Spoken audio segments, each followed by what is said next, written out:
Hi, this is Marsha. And this is Kelly. We are the 2U's of 2U's Fiber Adventures. Thanks for stopping by. You'll hear about knitting, spinning, dyeing, crocheting, and just about anything else we can think of as a way to play with string. We blog and post show notes at 2usfiberadventures.com. And we invite you to join our 2U's Fiber Adventures group on Ravelry. I'm 100 Projects. And I am Better in Motion. We're both on Instagram and Ravelry, and we look forward to meeting you there. Enjoy the episode.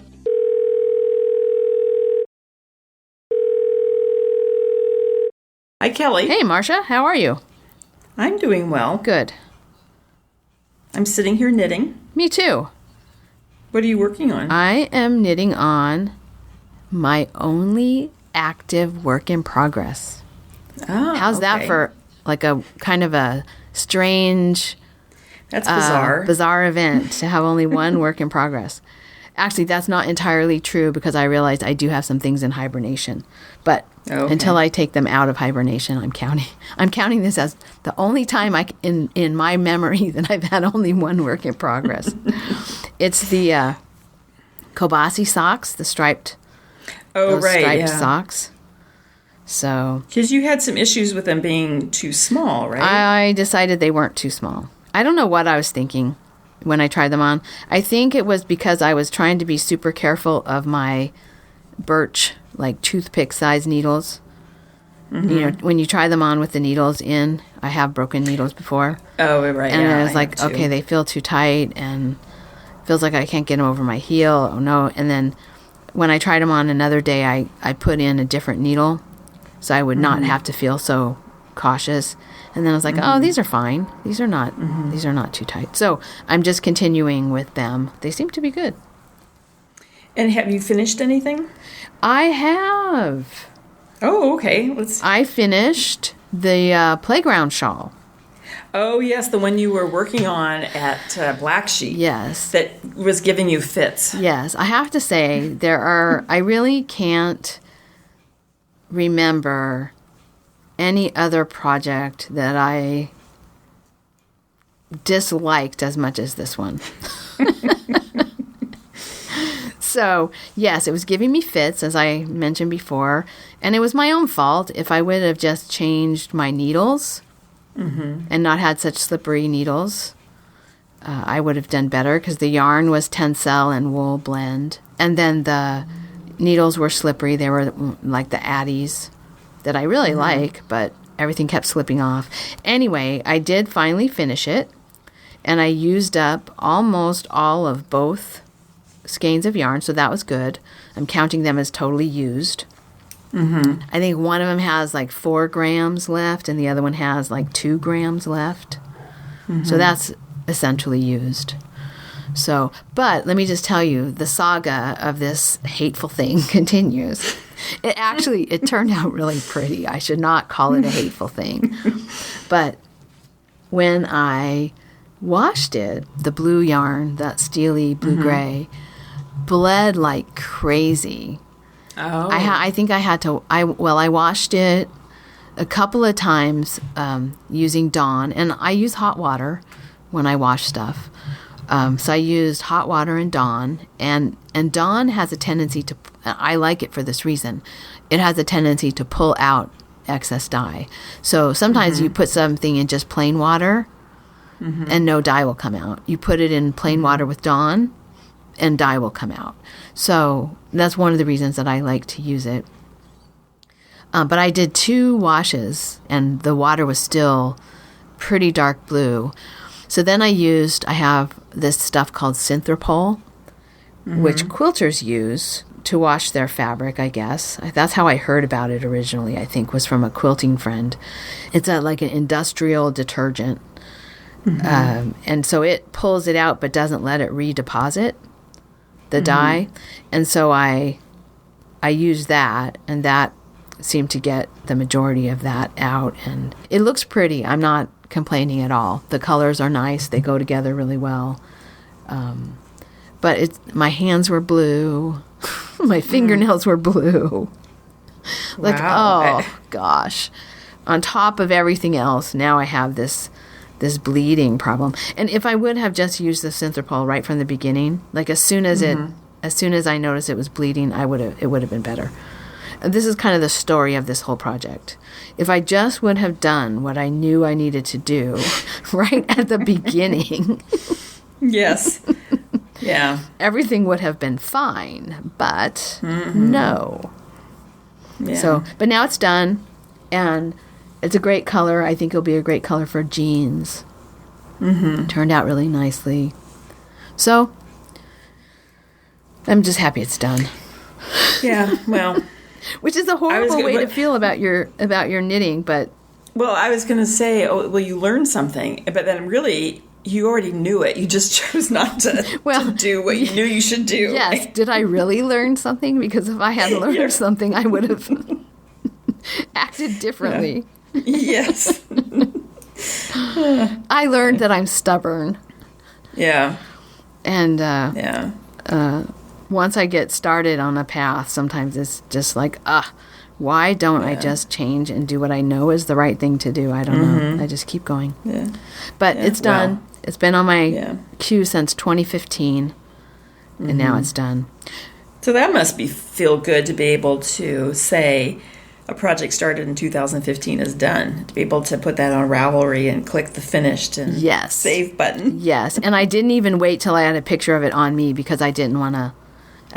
Wait. I just thought, you know what? I'm just going to hang it on the chair, take a picture of it, because I really want to click done. So, but then I realized, like I said, I thought I was feeling so proud of myself because I was clearing off the decks. And then I realized, you know what's not done? Oh, the octopus. Yes. I moved it out of hibernation. I forgot about it because I put it in hibernation because I wanted to see only the things I was actively working on at one point. I don't know why I did that. But anyway, yeah, so the octopus is all knitted. It just needs to be stuffed and sewn together. That is happening this summer. At some point this summer, the octopus is going to be stuffed and seamed. Okay. And done. Really done. Okay. Because it's over a year. I started that octopus last year in spring. Okay. And I've been done with the knitting since like last year, I want to say like November. Yeah, quite a while. Maybe earlier than that. I don't know. And I not to be to point out my failings. Just not to point out your failings, but I was going to say the yarn for the octopus hung on the bathroom door for how many years? Probably 3. The bathroom door of the guest room that I used, it hung. Yeah. Yes. So I'm sorry. I'll stop pointing out all of your failings. That's all right. That's okay. It's so funny how that kind of stuff happens. Like when I dyed that, I mean, I had to get that yarn.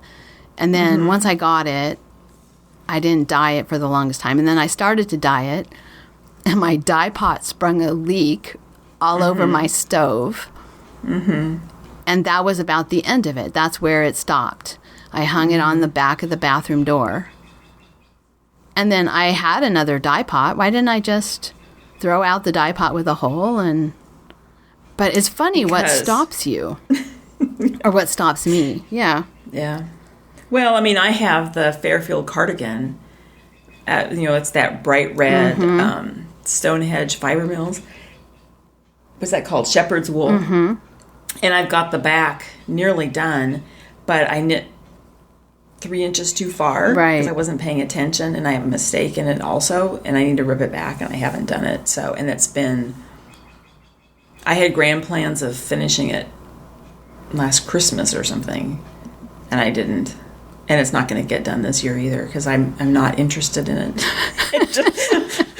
I think the main thing is like I got to rip out, and it's like it's daunting the thought of ripping out. So, yeah. Yeah. So, well, if I were up there, I would say, "Here, Marsha, hand it to me. I'll rip it out for you." Yeah. Yeah. Might be easier to just have someone else. Well, I'll do mail it to you. And you can... I'll provide a service. Any of our listeners, if you need something ripped out, just just mail it to me. PM me. I'll give you my address. You can mail me your projects. I'll rip them out and send them back. My pleasure. Yeah. Oh my gosh. So anything else you're working on, or well, spinning, but no other knitting. Well, before we talk about spinning, let me just talk about my project. Yeah, do. Then we can talk about spinning, because there's the big Tour de Fleece going on. Right. So I have no finished objects. I haven't finished anything, but I have been working pretty steadily on the Twice Born, the shawl that I'm making. Oh, good. And the Summer Cardigan out of the Queensland. I never remember the name of it, but it's the llama and cotton. Uh-huh. And that's what I'm knitting on right now. And I decided, I don't know if this is going to be a mistake or not, but I decided not to put any waist shaping in it. I've been trying it on, and I think it's going to be fine. I have maybe another inch or so to knit. Before then, I'll do the ribbing at the bottom, and then I'll do the sleeves. So I'm coming along on that. Oh, good. And I really like the color too. I think this color is going to go with a lot of things. That's that sort of soft gray blue. Yeah. It's so nice. Yeah. So that's what I've been working on. And I'm making good progress. But then spinning, and that's what we were going to talk about too. Because the Tour de Fleece is going on. Yeah. And I've never really participated in it. This is my first year. I don't even know if I'm participating in the right way, because I don't really know what the rules are. I've just been spinning every day. Well, there is a thread on Ravelry, and they do have. I'm not participating in that way, but they do have, like, where you post your, post your projects. They have, I think they have a thread for each stage, so for each day, and you post your things. They used to have, like, all kinds of prizes, and they awarded prizes for every day, and they had all kinds of different stuff. It's not quite, I don't think it's quite as elaborate anymore. But for me, it's always just been, my participation has just been like a shift of focus to spinning. Yeah. So it's been kind of nice that I have only the one knitting project, because it's fun to just focus on the spinning. Yeah. And so that's kind of what I've been doing, is just, just trying to spin every day. So I did make a project page. I did that a few different years. I don't think I made a project page last year, but I made one this year, a project page for Tour de Fleece 2017. And so I did put some goals.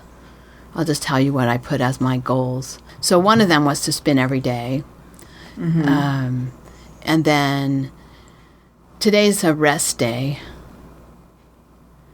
And then... so are you resting? Are you not going to spin today? I actually have already spun today before I realized it was a rest day. But yeah, so one of my goals was to spin every day, but I was giving myself permission not to on the rest days. And then I have a conference this week that I'm going to, and I don't think I'll be able to bring my wheel because I'm riding with someone else. But I think I'll either bring my charka and do some cotton spinning, or I will bring my Tockley and do some supported Tockley spinning during the conference. Both of those things they have like ongoing projects on them. So I could make progress on something that was, if I do my Tockley spinning, that thing's been in progress since the 90s. Talk about your long-term projects. Yeah. And then I want to finish the CVM spinning that I'm doing. I'm spinning for 2 different sweaters with the California Variegated Mutant that I have. It's it's kind of like a cafe au lait color, a tan, light tan. And I'm spinning a bulky yarn that I'm going to use for the Orcas Run sweater. That's that Cowichan style sweater. And then, I still haven't decided if I'm going to knit that with a singles, because I have them all as singles, or if I'm going to ply what I have and knit it as a 2-ply. I probably need to swatch with my yarn and find out which one matches the pattern better. And then, so I want to finish that. I've got, I've got a pound. I've got almost 2 pounds. I've got 1 pound, 11 ounces done. And I did a little bit more. So I think if I spin 2 pounds, I should probably have enough for a sweater. Yeah. And then I also have a 3-ply that I've been working on out of that same CVM. And I'd like to finish that up. I have 14 ounces now since I've been spinning for the tour. So I have 14 ounces of finished yarn. I don't know, that might be enough. I'm not sure. Yeah. And then the other thing that I'm doing is to make one 3-ply skein is my only goal. I'm spinning pretty carefully 1 3-ply skein of the Santa Cruz Island fleece because I want to enter this skein in the fair. Okay. So I'm spinning that, and I've started on my 3rd bobbin. And that was what I was working on this morning. I'm kind of excited to getting to the plying, but I'm trying not to rush because I want it to be nice. I've never entered award-winning quality, right? Yeah, I've never entered anything in the fair before. I think my spinning's decent. It does the job.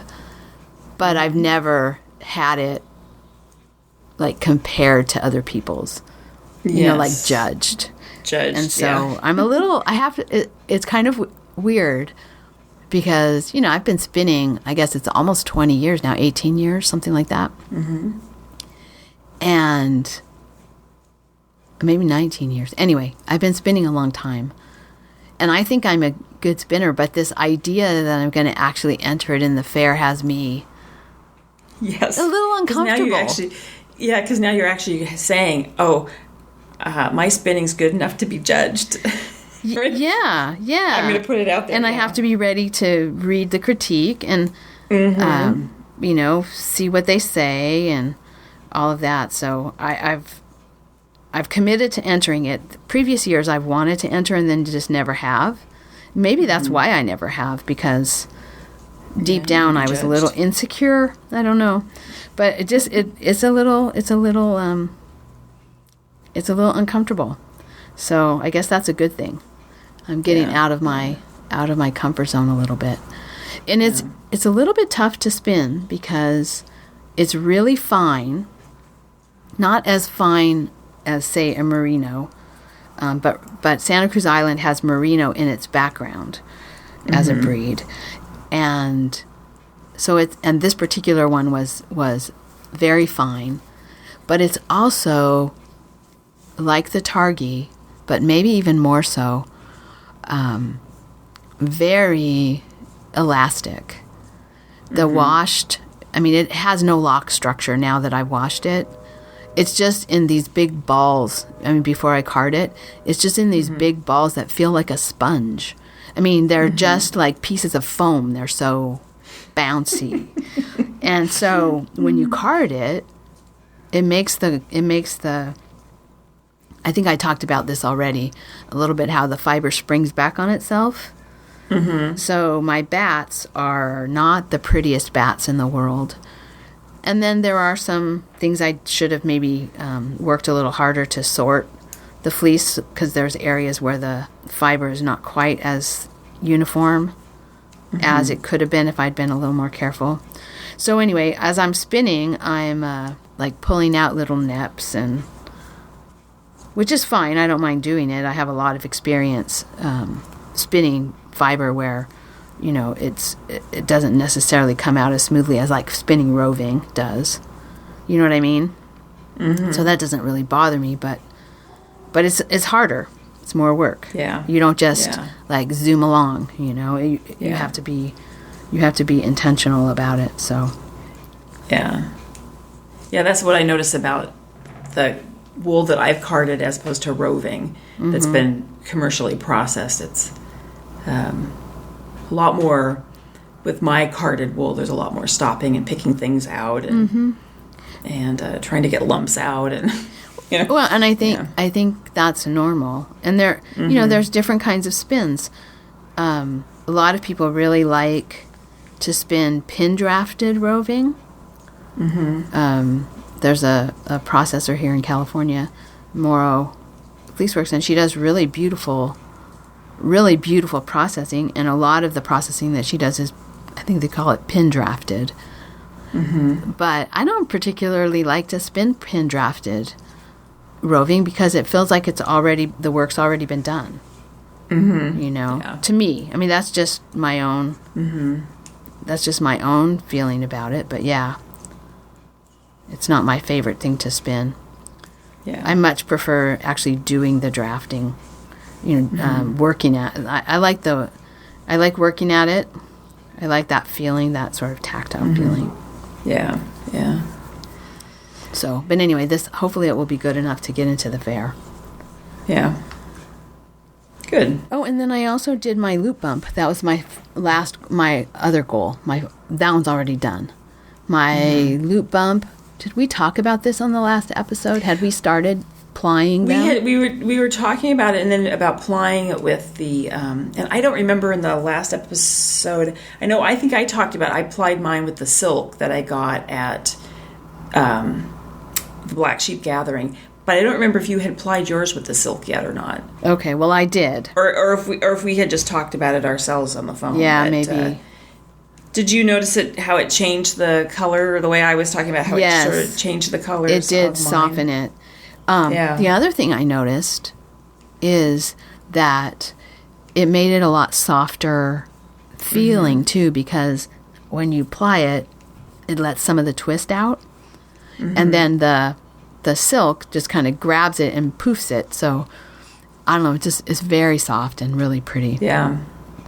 And so how many yards did you get? I got 1,190 yards. Yeah. Almost 1,200 yards. Well, that's an estimate. I have about 931. Okay, yeah. Yeah, so it's both of them are going to make a really good, nice, big something. Yeah, I've been sort of looking at patterns, but I haven't decided on anything yet. But anyway. Yeah. Well, anything else that you're working on, or is that the... No, I think that's the entire list. Oh, the entire list? I did some carding yesterday. That was fun. Okay. That counts as part of the tour. Yeah, I spun too, but I yesterday was a challenge day, and so I did. I decided I couldn't. My biggest challenge was figuring out what my challenge was going to be. So Robert sends me an email or a text message yesterday, and he says, "They're doing hills today. You got hills today." So I decided that what I needed to do was something that required a little bit of discipline. And I like carding, but it requires discipline, because I want to card this, and then I want to card that, and then I want to stop and spin the thing I carded to see how it looks. Right.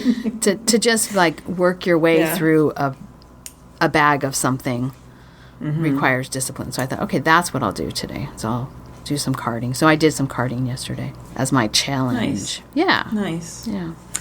Well, as we talked about before, but I applied the silk with the loop bump, and then remember I bought that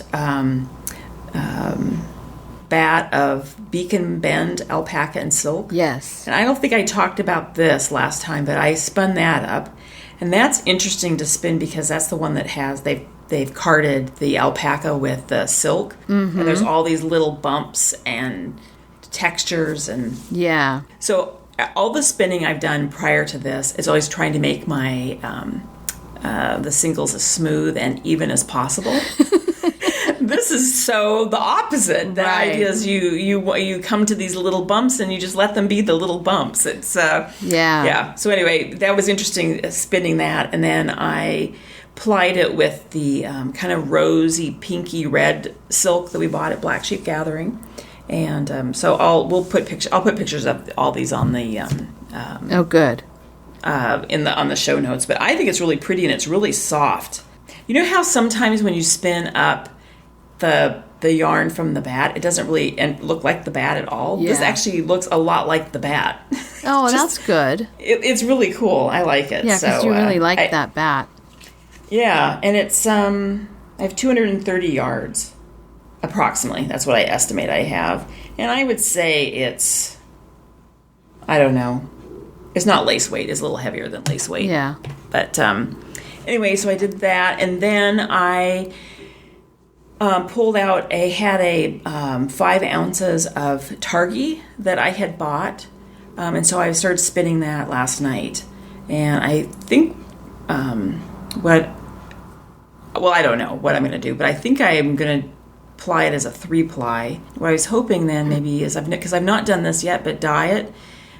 It's just the natural white color, but I was thinking after I spin it, I would dye it and the kettle dye, so that I tried and get a uniform color on all of the yarn. I've not tried that yet. Okay, so yeah. I thought that would be a kind of a fun thing to do. And I've not spun targhee before. I know you have. Mm-hmm. You remember the sweater that I was spinning for you to make a sweater for Ben when he was a baby? Yes, the red. The red. I asked you to spin more and dye more. and you know what? I found a whole bunch of it yesterday when I was cleaning out my carding stuff. Yeah. Because I still have that sweater. You want me to send you yarn so you can finish it? Yeah, well, send it and I'll rip it out and I'll make something else. Because good heavens, he won't wear it. He can't wear it now, right? But it's beautiful yarn and it's a beautiful color. So I mean, just send it and I'll rip it out and make a shawl or something. Okay, all right. Yeah, it's not yarn yet. It's still in the roving, but that was targhee. Kelly, I never say no if anyone's going to give me yarn. Right. I have no ability to say no. Anyway. So I'm interested to see how this is well, and it's interesting too, the roving is really thick and poofy. Mm-hmm. Like when and of course it probably depends upon the manufacturer, right, how they are making it, but the loop bump, when I was spinning that, it was really thin and fine. Yeah, that was pin drafted. Okay. That would be an example of pin drafted, yeah. Okay. I think. And this is just thick and poofy. Yeah. So that's... It's, if I remember when I was dyeing it, the targhee roving, you could actually, unroll it or, there's lengthwise. But widthwise, you could actually... To dye it, I actually had to, pull it sideways quite a bit because the dye wouldn't get into the center. Yeah. And it actually kind of unrolled to make a really wide... even though the roving was, maybe 2 inches across. Mm-hmm. Once I pulled it apart, it kind of unrolled or pulled apart a little bit to be something maybe 6 or 8 inches wide. Yes, in fact, I have found so far with this, I've not spun very much, I've probably pulled off a 12-inch section. Uh-huh. And then, but I found that I when I was pre-drafting it, I actually had to then divide it into three lengths. I don't know what you call that. I stripped it down. Strips, separate. Mm-hmm. Strips. Yeah, because it was way too thick. To hold. So it has a lot more. It's just so much more elastic and bouncy than like a merino. It's soft like merino, but it has a similar elasticity to the CVM, or not CVM, the Santa Cruz Island that I've been working with. Just really bouncy, and in my experience, it would always get bigger. When I would wash it, I would have one size of yarn, I thought, and then when I would wash it, the skein, it would plump up quite a bit and be a bigger size of yarn. But I love targhee. I should take some of this and ply it as a 3-ply and a 2-ply and just wash that and see how it plumps up to decide if I want to do a 2-ply or a 3-ply. Uh-huh.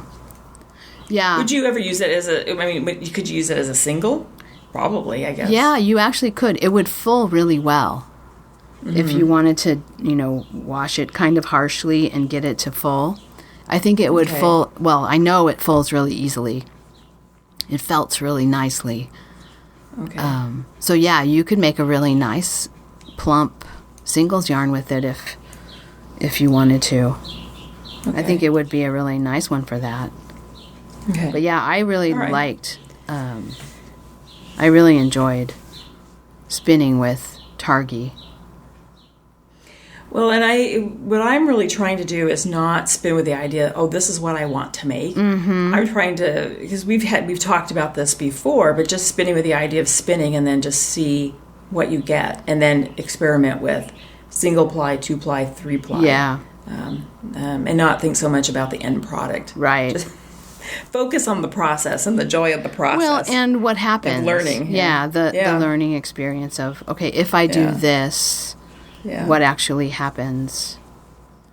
Yeah. That I think is kind of fun. To just kind of see what the fiber wants to be. How does it want to turn out? Yeah. But thinking about making a sample, I should probably make a sample of my Santa Cruz Island. I haven't done that. I should make a 3-ply sample of my Santa Cruz Island just to see what it's going to turn out like once I wash it. Because I think it will plump up too quite a bit. I was thinking it was going to be fingering weight, but I bet it won't be. It doesn't matter, whatever it is, I'll enter it that way. Yeah. But Yeah. technically, I should have done that at the start. Yeah. But I'm hoping to get this spun up in the next, couple days. I don't know. We'll see, realistically, so that I can actually get to some of my fleeces. Oh, yeah. Because, this is just my mindset. Once I start spinning it, I just want to finish it. So I have 5 ounces, I think I said that I have 5 ounces of the Targi. I like to just spin that up and then move on to I have a black merino fleece that is washed, and card some of that and spin some of that during this period of time. We'll see. Oh, that would be nice. Yeah. Yeah, those black fleeces are sure pretty. I have that one, the half of one that one of the things that I was thinking I wanted to do was do some combing. I might do some combing for the next challenge day, but I have to find the clamp that clamps my comb to the table. I don't know where it is. So I either have to find it or I have to go to the hardware store and buy one. Yeah. Anyway, I would like to work on that black fleece, that longer black fleece. That I got some of from Black Sheep last year. Yeah. So, yeah, it'd be kind of fun if you're working on yours. I'll work on my half. But yours is the one you're talking about is merino. Oh, right. And which one are you talking about? Is that a different one? Do you have 2 black fleeces? I thought the black fleece that we got last year. Didn't we split that? Or am I wrong? We split it. Okay. And it's a Cormo Wensleydale blend. Or not blend, but no, cross. I know. I'm confused. It's the one from last year that we split is the one I'm talking about. Okay. I found a black merino that's not washed.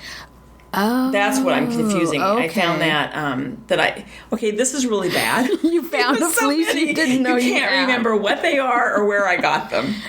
I bet you got that at like Fiber Fusion or the one where you saw the judging class with Judith.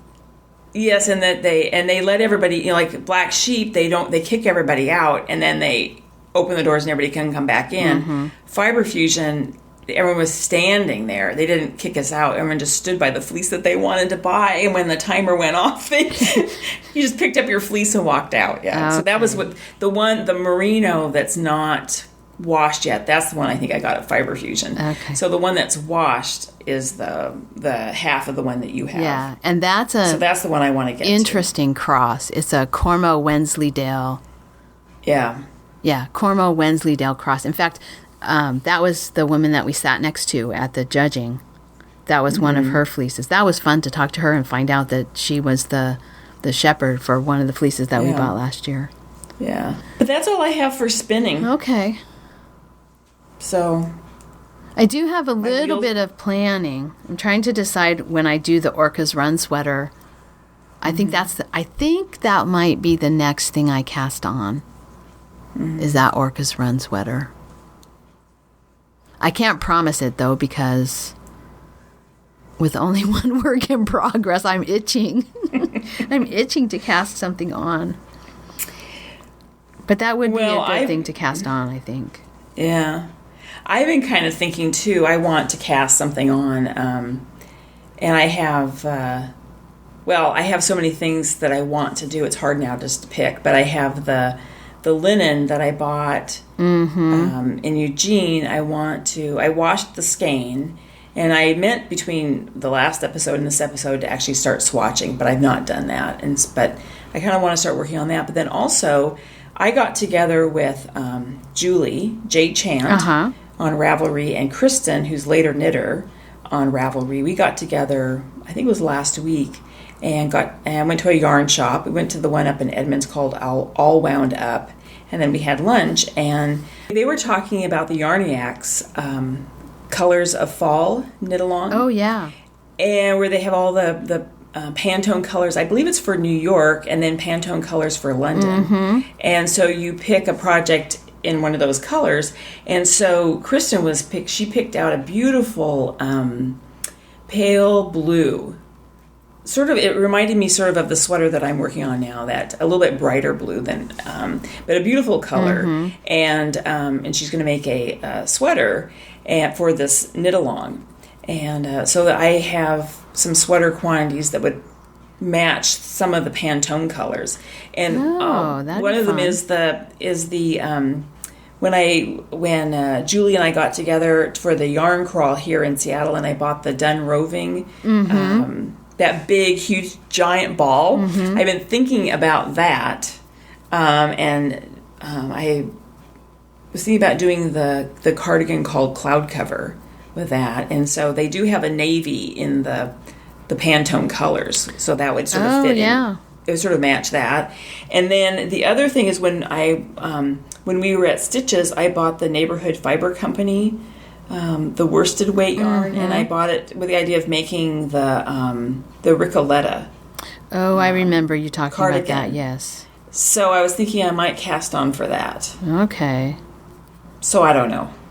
I think you had to cast on by June 30th, I think, or anytime after that. So anytime after June 30th, so I can do that. And then I don't remember when it ends. Sometime in September, I believe. Yeah, they usually have their knit-alongs start at the equinox and end at the solstice, or start at the solstice and end at the equinox. So yeah, you would have till mid-September. Yes, I don't know that I could get them done because the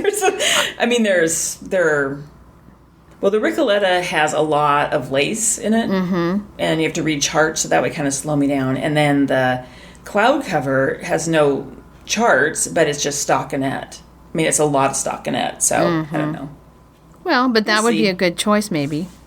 Yeah. If you find yourself with a lot of... Because even if I don't finish, at least it would get me started. Well, that's the thing I like about a knit-along, is it gives you some structure to think about what project to do next.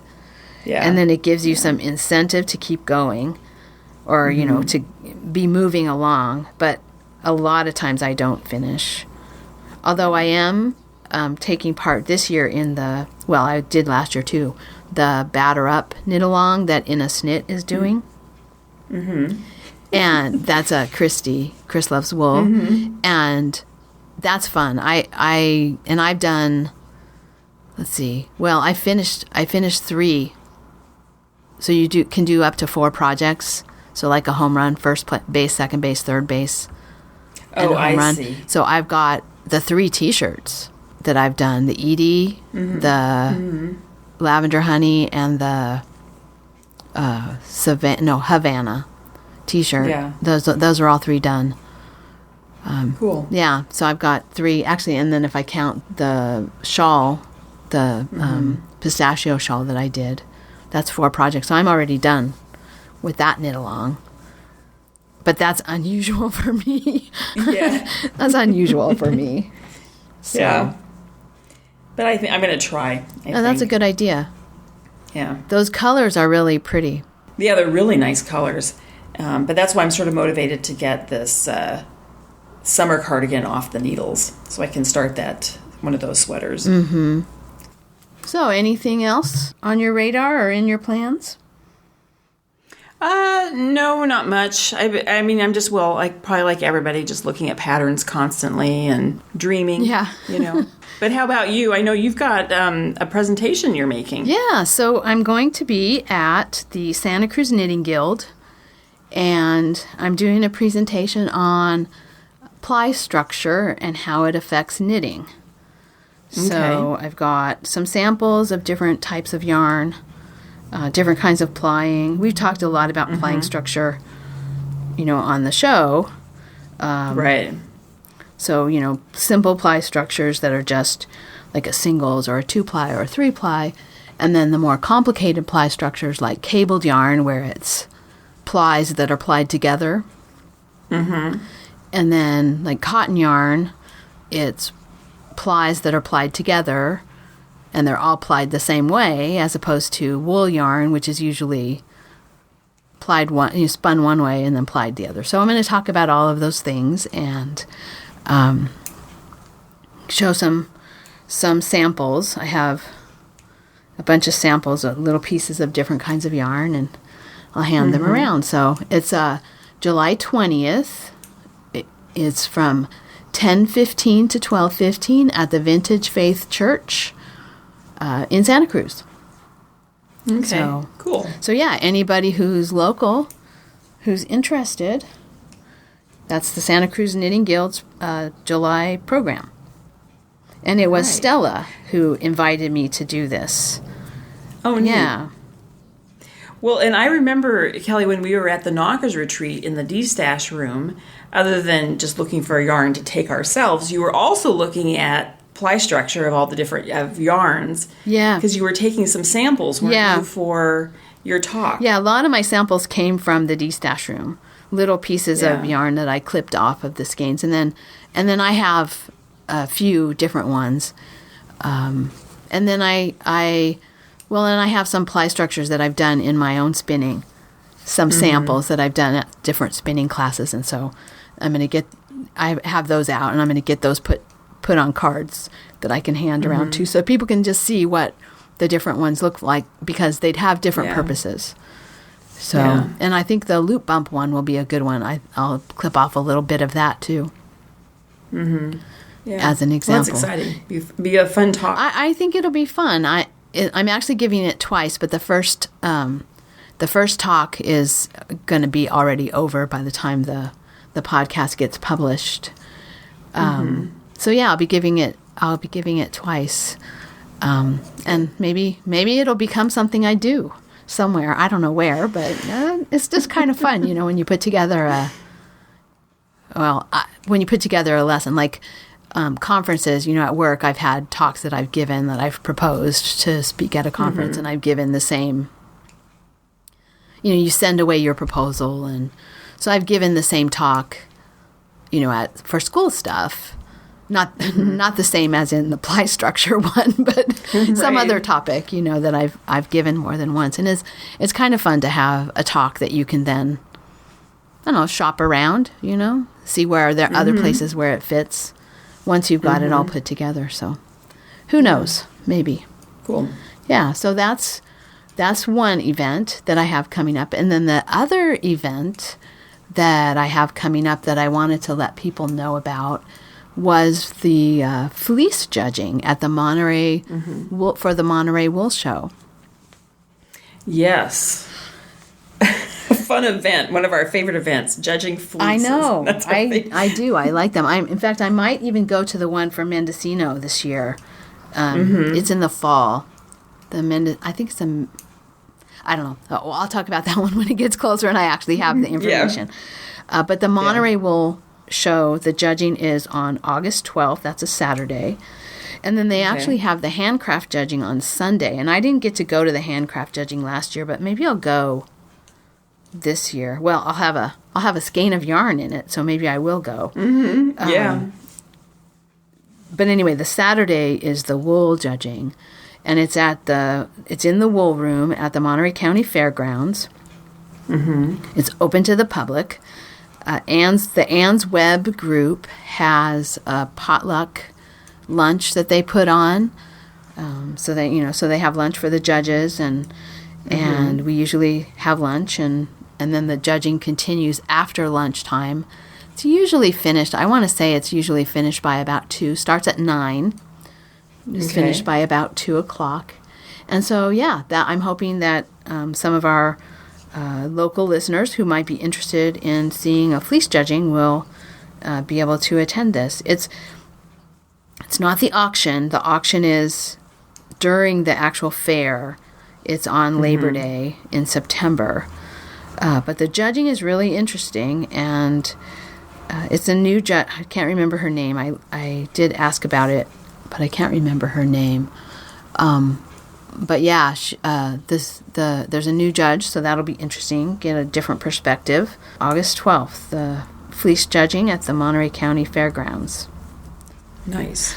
Oh, and thinking about putting in this has nothing to do with spinning or fleece or knitting or anything, but I was watching bee podcasts the other morning while I was spinning, or not bee YouTubers, and one of the things that I saw on YouTube was the state apiarist from one of the states was giving a talk on how to prepare your honey for the fair. And I thought, oh, maybe I should enter some honey in the fair. Oh, there you go. Yes. So I may do that. The deadline for all of this stuff to be entered is July 31st. So I have some time to think about whether I want to do honey or not. But it's mostly about your presentation. It's not about how your honey tastes, because all honey tastes good. Right. I guess I hadn't really thought about that. So yeah, it's marketing, right? Yeah, it's about, is your jar clean, and did you fill it the right way, and that, how does it look, and does it have the right label, and it's more about the look of it. I mean, the taste of it is important. It shouldn't, like he said, it shouldn't taste like pickles because you used a pickle jar. But anyway, yeah. So there should be no dead bees in it, right? Oh, that was actually a funny thing. He said that he has people come, they sell at the farmer's market, and he has people come and say, is this raw honey? And, he talked about the fair as being a real learning experience for, a good way to educate people. And so then that sort of segued into people not knowing and things about honey. And he said, I have people come up to us all the time at the farmer's market where we sell and say, is this raw honey? And he's like, raw compared to what? You don't cook it. He said, we heat it a little bit to get it soft enough, runny enough so that we can actually bottle it in a timely way. Otherwise it would take us, hours to get the stuff in the jars. But he said, the hive is 95 to 100 degrees. And so if you heat the honey in that range, it's not raw anymore. I mean, that doesn't stop it from being raw, So what do people mean when they say they want raw honey? Do they even know what they mean? And then he was talking about people who want honey unfiltered. This one woman had come to their stall and said she, was their honey unfiltered? She wanted unfiltered honey. And he said, if you don't filter your honey to some extent, you're going to have like bee wings and bee legs and whole bees in it. And so his wife brought this jar of honey to the farmer's market that had like a bee in it. Here's your unfiltered honey. Do people really want that, Yeah. So anyway. Well, it's true. We there's things that sound like they're going to be better. Okay, I always use the example of acid dyes. Right. Versus natural dyes. Natural dyes, yes. And acid dyes sound so horrible. Right. But the acid, you realize, is just vinegar or citric acid, right? That's a very safe acid. It's not. But then natural dyes, in order to get them to the colors to set, you have to use a lot of really dangerous, poisonous things. Some of the mordants are really bad. Iron and alum are not bad, but tin and copper. And I had a friend gave me some natural dyeing supplies when I first started spinning, and one of them was a jar of, I want to say chrome or chromium. And Robert was like, get that out. Do you know what the MSDS sheet on that sounds like? Get that out of the house. I know. But doesn't natural dye sound so much better than acid dyes, So, just like natural childbirth sounds so much better than a medicated childbirth. Sure. It sounds so great, but oh my gosh. Oh, funny. Anyways. Well, anyway, so how are your bees? Well, actually, thinking about the unfiltered honey and honey with bee wings and legs, I did have someone come over last week, a prospective beekeeper, someone who works with Robert and is thinking about being a beekeeper, wanted to come over and see what I did in an inspection. And so she came over and I went through all of the beehives, and I'll get back to the inspection results, but we ended up with a comb. I was able to take out a frame that was partially full of honey. And so I said to them, are you worried about the cleanliness of this? And they're like, oh no, we're the opposite of germaphobes. So I took out my knife and I cut big pieces of comb right off the frame, and we stood in the garage and ate them, like wax and all. So bee wings, bee legs. And bee wings and bee legs and dead bees. Well, there weren't actually dead bees. But the wax, has bee footprints on it. Who knows what they were walking on? Anyway, it was very good, and I'm going to say it was probably healthy for you. I have no idea if it's more healthy for you to eat it like that or not, but well, you're still here talking. I am. So it didn't hurt me. No. And it is kind of fun. It's kind of like grabbing an apple off the tree while I'm working in the yard, or that kind of taking a fig off the tree while I'm working in the yard. So that was good. But we went through all of the hives, including the one that I'm going to be giving to them if I think she's pretty convinced she wants to do it. She was still kind of on the fence, but like one leg and half her body was over the fence. Right. Just needs to swing that other leg over. So I think she really is going to get a hive. So I'm going to give her the hive that ended up in the swarm lure, the one that just arrived sometime the first week of May. I realized I had a hive, not just scouting bees, but an actual hive in the swarm lure. I think I talked about that. So I have a total of 5 hives now, and all but one of them is really going good. So when I left for the trip to Arkansas and Texas, I thought I was going to come home to 2 of them not in good shape. But the one that's still not doing well, I actually did see the queen when we came back from our trip. There was a queen there, so I'm not sure what's going on in that hive. They still look really weak. I'm feeding them some sugar water, hoping to get them over the hump. But I'm not sure that they're going to make it. But all the other hives are doing well, including the small little one that came into the swarm lure. And we were able to see the queen. We saw 2 queens that day out of my 5 hives. And we were able to see the queen in their hive that they're going to get. And she's orange. Nice big orange queen. I didn't realize the queens are a separate color. I know they're a larger size. Well, the bees in that hive are more orange. So I have my 2 hives that I purchased, the packages that I purchased from Bee Kind are more orange. I didn't buy, they were offering Italian bees, which is a breed of bees, Italian bees, and then they were also offering local bees, and I got the local bees. But they had the same kind of orange color as the Italian.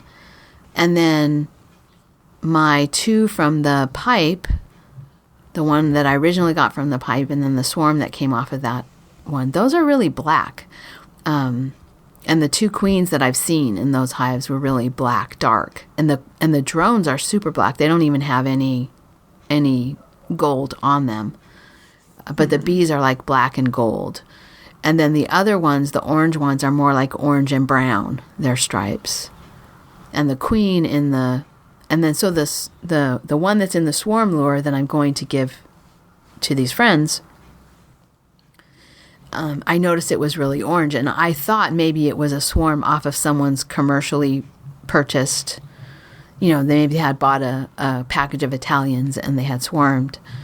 But it doesn't look like, the queen wasn't marked, so I don't know. And, that might not mean anything. But a lot of times when you buy a package, the queen is actually marked with a little drop of paint. So you can see her more easily, and so you can tell if it's how old she is, because every year has a different color.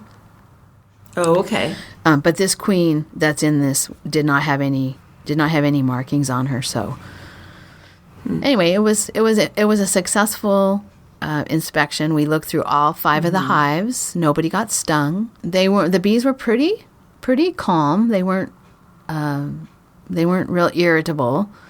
The previous inspection, I had gotten stung a couple of times. They were not quite so happy with me. The one right before the black sheep gathering.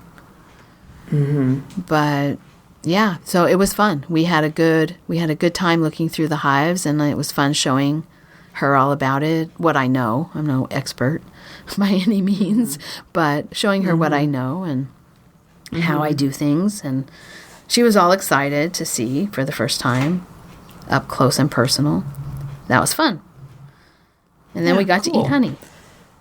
Yeah. and bee wings. And bee wings, yes. Yeah, that's about as raw and unfiltered as you can get. Just eating it right out of the comb.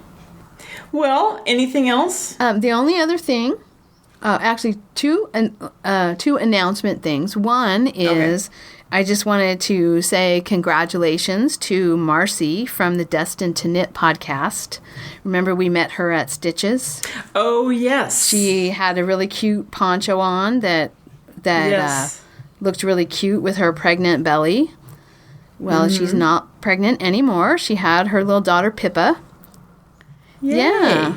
So she has the Destined to Knit podcast, she and Kim, and so I recommend that if anyone is looking for another podcast to listen to. That's a really good one. They're both pretty accomplished knitters, and they give a lot of information about how they change patterns and what they do. But anyway, I just wanted to give a shout out to Marcy and Pippa and say congratulations and welcome to the world, Pippa.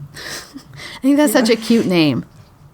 Yeah. So, and then the other thing, I just wanted to invite our members, invite our listeners to join the Ravelry group. And in particular, they might want to check out the morning coffee thread that we have there. Just a chat thread, talk about your day, what's coming up, what you're doing, what you're thinking.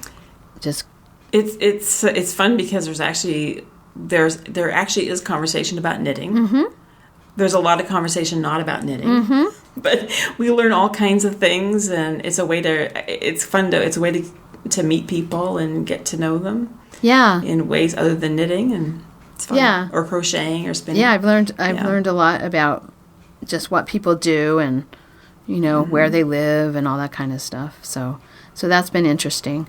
And then I guess we should also say that our Ravelry group is now over 600 members. And we've decided to do a member giveaway. So at our next episode, we'll be drawing from just our membership list. Yeah. And doing a little giveaway. Just a thank you for all of our listeners and for being with us for over 70 episodes and getting in on the Ravelry threads and all of that. Yes, did you ever think that we'd have 600 people in our group? No. I didn't either. I know. It's kind of very exciting. Like, wow. I'm not quite like my mother, who was like, who would want to listen to that? Yeah. I knew we'd have some people. Yeah. But no idea. This has just been really an amazing ride. Yeah. It's been a lot of fun. So it'll be nice to give a little thank you to our listeners and people in the group. So, all right. So other than that, I think that's everything for me. All right. I think I'm going to get off the phone and get back to spinning. I have some goals. I need to get going too because I need to get on my goals. Okay. I have some things I have to get done. And then I have to pack for my conference. Yeah. So Well, it's only a couple of days. are you going to bring... Oh, no, we talked about this. Never mind. It was about your spinning wheel. You're gonna, Yeah, I'm going to bring the Takli right. and or the Charka, Yeah. but I still need to think about. I need to think about it because I need to bring for both of them. I'll need to bring a knitting knotty to wind it off once I've spun it, and so yeah, the clothes are an afterthought. I know. Right? Yeah. What goes in the suitcase to wear? Huh? No big deal. Yeah, projects is the priority. Yeah. I need the projects, right? So, I will bring sock knitting. These striped CoBaSi socks will be my sock knitting, and then I'll have some spinning for the room after. Okay. All right. But other than that, no, I think that's it. Okay. All righty. Let's get back to spinning, and then we'll talk in 2 weeks. All right. All righty. Bye. Have fun at your conference. Bye. Oh, thanks. Okay, bye-bye. Bye. Thank you so much for listening. To subscribe to the podcast, visit 2usfiberadventures.com. We have links for iTunes, Google Play Music, YouTube, and others. Join us on our adventures on Ravelry and Instagram.